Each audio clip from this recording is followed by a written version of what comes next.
Futuros imigrantes, muito bom dia. Bom, tentando aí desmistificar um pouquinho de como é que a gente trabalha, o que é que a gente faz no final das contas, o que eu tenho hoje para apresentar para vocês é a dinâmica do nosso trabalho.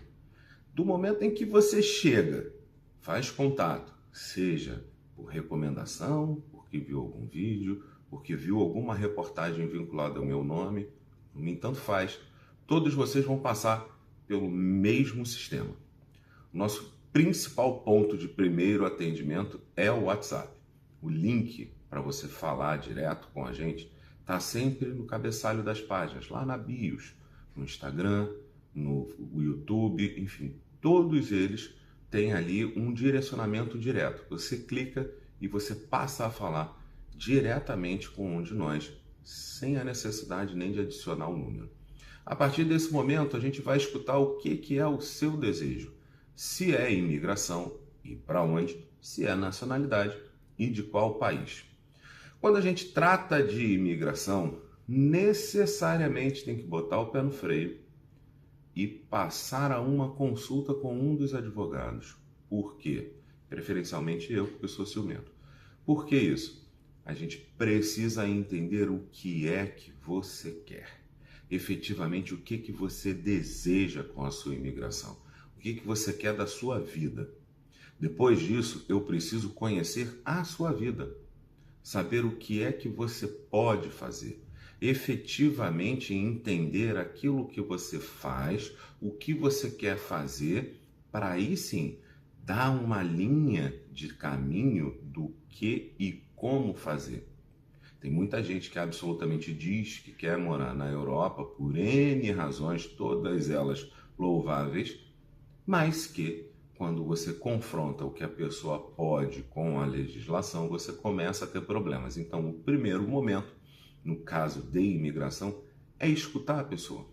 A partir disso daí, a gente vai traçar um plano de ataque e nós vamos começar a produzir documentos, seja no país de onde você vem, no país onde você nasceu e no país para onde você quer imigrar.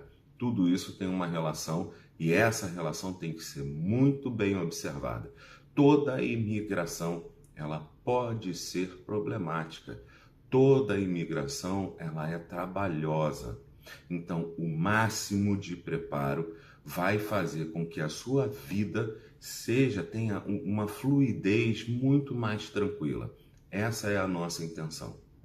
Já com relação às pessoas que querem um processo judicial, que precisam de um apoio nos tribunais, nesse caso o ideal sempre é que a pessoa passe o máximo de informações do que está acontecendo, principalmente se o processo já existe, para que a gente tente levantar os documentos desse processo e fazer uma pré-análise. Aí sim, a gente volta novamente para aquela história da consulta. Escutar o que a pessoa tem a dizer, escutar o que a pessoa pretende para saber como é que nós vamos caminhar com esse tribunal, seja do Brasil, da Espanha ou de Portugal. Se chegam até nós pedindo nacionalidade europeia, a primeira coisa que vai ser perguntada é de que país? Se Itália, Espanha, Portugal ou mesmo Brasil. Partindo desse ponto, a gente vai perguntar qual é o seu grau de parentesco e o que é que você sabe desse europeu, porque isso é muito importante. Saber o que a pessoa sabe é o ponto inicial. Nesse momento, por mais que a pessoa só tenha o nome do europeu, é importante que ela passe esse nome do europeu. Aqui, nós vamos fazer uma prévia da pesquisa da certidão espanhola. Ainda que a pessoa apresente um documento espanhol indicando todos os dados, essa prévia vai ser realizada. E a razão disso é que muitos cartórios em todos os cantos da Europa foram destruídos por guerras. Tudo isso daí pode gerar um problema que no futuro a gente tem que se precaver desde o começo. Se você, desde o pontapé inicial, não estiver preparado para que lá na frente tenha uma adversidade, você vai ter um problema.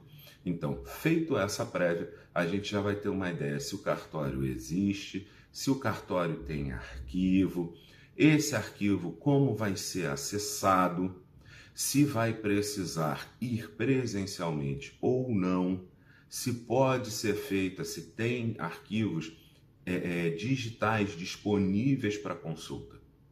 Finalizado esse ponto, a gente vai passar um orçamento da pesquisa ou tão somente da emissão da certidão. Tendo isso em mãos, vamos começar a fazer a lista de documentos que é necessário para a sua nacionalidade europeia. Entenda que, apesar de a grande maioria usar a mesma lista de documentos, mesmo entre irmãos pode ter diferença. Então, sempre é necessário ouvir a pessoa, conhecer a história da família para se ter certeza dos documentos que vão ser usados. A gente ainda enfrenta algo que é lamentável, mas que em momentos que se tem um grande volume de pedidos entrando, isso, por exemplo, aconteceu em Portugal com o final da lei dos sefarditas e acontece hoje na Espanha com o curto prazo que se tem para a famosa lei dos netos. Cada consulado trabalha de uma forma. Por sua vez, esses consulados podem exigir um documento ou outro, mesmo com pessoas da mesma família. Isso parece um tanto ao quanto surreal, mas é uma verdade e é uma verdade que a gente tem que lidar. Temos vários exemplos aí de irmãs que foram em Brasília e que foram em Salvador. Em Salvador usou-se um dossiê, em Brasília usou-se outro dossiê. Quando que essas mudanças acontecem? Pode ser do dia para a noite. Sim, pode ser do dia para a noite. Porque se o cônsul em uma revisão entender que aquela forma de trabalho dele não está correta ou que pura e simplesmente não é a melhor, ele simplesmente vai determinar aos que estão abaixo dele, na linha de frente, no balcão de atendimento, que exijam um novo documento para que seja dado prosseguimento. Então, tudo isso é acompanhado diariamente. Nós daqui não só aplicamos a experiência que nós temos com os nossos clientes. Eu sou vinculado a uma associação na Espanha, eu sou legitimamente registrado como advogado na Espanha, tenho contato com outros advogados e a partir disso nós dividimos a nossa experiência, nós compartilhamos o nosso conhecimento e nos antecipamos a problemas. É claro que o que a gente indica, o que a gente sabe de um processo, não se pode divulgar. A lei de proteção de dados na Espanha ela é extremamente severa, principalmente com os advogados. Então, o fato da gente ter tido conhecimento de algo não significa que a gente possa publicizar isso, que a gente possa colocar o nome da pessoa, pedir a ela que faça referências publicamente. Nada disso nos cabe. Lamentavelmente, nós contamos que se a pessoa, por si só, por um sentimento próprio, quiser colocar isso publicamente, vai nos favorecer, mas a gente não pode pedir que seja feito. Então, muito do que a gente sabe compartilhando experiências entre nós mesmos. Nós não passamos informação de um cliente, de um nome, de um local, nada disso, tudo isso é guardado e pura e simplesmente a gente diz o que aconteceu, em que momento, em que local, para que outros futuramente possam estar prevenidos e não venham a cair digamos assim, num atraso que vai gerar aí um dissabor de qualquer natureza. Existe também uma questão de problemas com documentos do Brasil. Quando se fala em pesquisa de documentos, não necessariamente o problema vai ser na Europa. O problema pode ser sim no Brasil. Os registros do Brasil não são um grande arquivo seguro e protegido. Quantos e quantos cartórios aí já tivemos notícia de que foram destruídos os registros por causa de enchente? São inúmeros os casos. Temos ainda outros exemplos de pessoas que absolutamente não sabem aonde vovô, vovó BISO ou BISA foram registrados. E aí volta-se a uma pesquisa já dentro do Brasil. Aqui nós trabalhamos com algumas linhas de frente para localizar, sejam europeus ou brasileiros. Com o cadastro na qualidade de advogado, eu puxo tudo o que é possível do lado de cada Europa.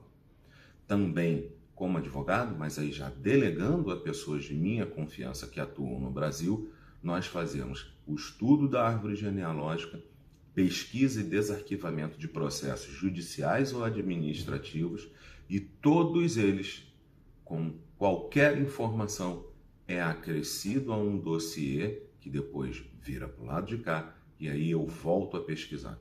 Vale dizer que sim, existem sites como, por exemplo, o Family Search, onde você pode colocar uma série de dados e o próprio site vai te ajudando. O que acontece é que não é uma informação da mais fiel possível. Primeiro, porque é alimentado por pessoas comuns. As pessoas não têm a exata noção do que é aquele seu antepassado. Tenho casos clássicos aqui em que o europeu respondeu o que foi perguntado. Mas o que foi perguntado da forma errada. É a forma de falar e não pura e simplesmente a tradução que pode criar o problema. Clássico de todos aí, os espanhóis, né, diretos e retos, que mais não pode, foi perguntado a um espanhol: de onde você saiu? E o que ele respondeu? Vigo, o Porto de Vigo. Não foi perguntado a ele de onde ele nasceu, foi perguntado de onde ele saiu. E ele respondeu: eu saí do Porto de Vigo. Onde ele nasceu? Isso é uma outra história. Então, cada detalhe, por mais que a família tenha certeza de que aquilo ali é uma verdade, o que ouviu efetivamente é uma verdade, está repetindo aquela verdade para a pessoa que está pedindo ajuda, pode não ser a verdade em documentos. Cada detalhe, cada informação, cada mínimo conhecimento do espanhol conta. Com base nisso, começa-se uma pesquisa. E aí sim, levanta-se os documentos. Ainda existe uma possibilidade de deflagrar em massa pedidos de levantamento de certidão. Quando não se tem já muita esperança, quando todos os documentos conflitam ou absolutamente não existem mais, pode-se também fazer em massa um pedido para levantamento dessa certidão. É claro que quanto menos da estrutura a gente usa, menos tempo a gente gasta, mais barato fica para aquela pessoa que nos procurou. Então, sempre que nós começamos a atender, mandamos uma mensagem padrão pedindo os dados, né, que a pessoa responda com o que sabe daquele europeu. E a partir dali é que a gente vai trabalhando. Levantou os dados do europeu, tá tudo certo. Levantou os dados do lado brasileiro, tá tudo certo. Aí sim, a gente passa a olhar aonde que aquela pessoa vai fazer o pedido. Em casos como Portugal e Itália, por exemplo, é muito melhor e muito mais seguro que seja feito pela via judicial. Então, nesse caso, nós recebemos os documentos, preparamos tudo aqui, protocolamos aqui perante o Ministério da Justiça. Isso dá à pessoa a segurança de que aquele processo vai chegar ao final com a certidão europeia de nascimento daquela pessoa nascida no Brasil. Normalmente isso tem um custo um pouco maior, em Portugal menos, na Itália mais, mas de toda forma esse é o sistema mais seguro. Quando se trata de Espanha, por exemplo, exige a legislação que antes de chegar aos tribunais que seja feito e exaurido o pedido administrativo. Então não adianta, por mais que você queira protocolar direto na justiça. A justiça vai imediatamente olhar o processo administrativo e se ele não existe, se não foi feito aquele processo administrativo, o seu pedido vai ser negado imediatamente. Então, antes, em Espanha, a gente vai direcionar para o consulado ou para o registro civil que for competente. Feito o pedido, obedecendo não só a lei da Espanha, alguma característica específica de uma comunidade autônoma ou de outra e do local aonde vai ser protocolado, inicia-se com o agendamento o processo de nacionalidade. Esse processo, dependendo do local, vai ter algumas variações de tempo e da caminhada. Em alguns, você entrega toda a documentação, o dossiê todo pronto e ainda pode entregar mais alguns documentos para que no final você só volte lá para resgatar o seu passaporte vermelhinho. Em outros, você vai ter que seguir uma outra dinâmica. Isso também vai depender de uma análise. Tudo o que acontece aqui dentro fica disponível a qualquer momento. Eu reconheço que aqui, muitas das vezes, em virtude do volume de pessoas que chegam simultaneamente, acaba que a gente tem algum atraso em responder. Mas a gente vai respondendo a todos e, fundamentalmente, aqui, dá-se prioridade a andar com documentos. Então, por mais que eu tenha 30, 50 mensagens, já aconteceu de um dia, e até mostrei para algumas pessoas que trabalham comigo, estavam lá 249 mensagens sem responder. Naquele dia eu tinha respondido 150 pessoas. Fui dormir com 249 por responder. Ainda assim, a prioridade vai ser por dar andamento a documentos. Por quê? Isso é que vai fazer a diferença na velocidade para que você tenha a sua nacionalidade.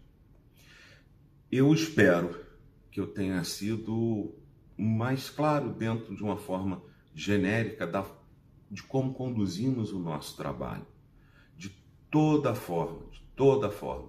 Qualquer um que fale em meu nome, que diga que trabalha comigo, pode acessar a mim e fazer uma videoconferência com você, cliente, no momento em que você quiser. Tenho credenciado na Itália, tenho credenciado nos Estados Unidos, tenho credenciado em São Paulo, Minas e tenho meu braço direito lá no Rio de Janeiro. Qualquer momento que alguém disser o meu nome, peça, quero falar com o Diego. Isso é a maior segurança que você pode ter. Não que eu seja, não que eu me entenda a pessoa mais inteligente, mais sábia, mas eu sou o responsável técnico. Sou eu quem tem registro como advogado em todos os cantos. Então, se por qualquer razão você tiver uma dúvida, quiser falar alguma coisa, quiser pontuar qualquer coisa que você esteja vendo ali, ou mesmo se estiver muito ansioso e precisar saber de como está o andamento do seu processo, quiser falar comigo, marca que a gente vai atender com o maior prazer. Brasileiros, para mim é sempre uma honra tê-los aqui. Ultreia.